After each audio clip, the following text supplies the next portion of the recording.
Hello, I'm George Miller, director of Furiosa.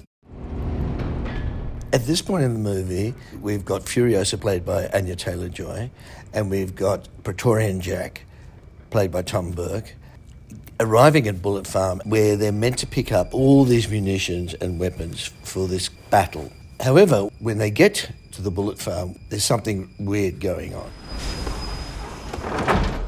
When they see the dog with a foot in its mouth, they realise that that's Dementus's dog.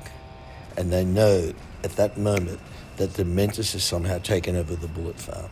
She just gets out in time, and the other car that came in with them gets basically cut in half by this massive steel portcullis. And that shot was a very difficult shot to do. Anya had to do that 180-degree turn. The portcullis came down, but to pull the timing of her turn and the portcullis coming down and crushing the other car was very, very difficult to do.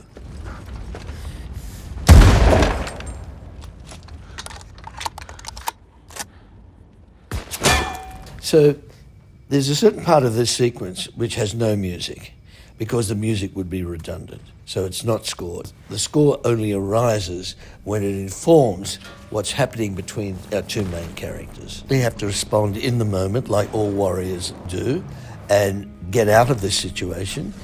And in the process, we find them relinquishing their own self-interest one for the other.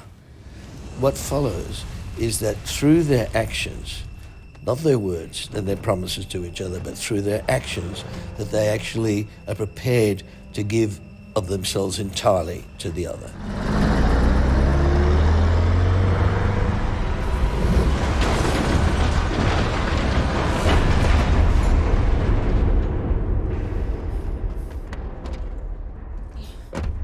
So in a way, it's kind of a love story in the middle of an action scene.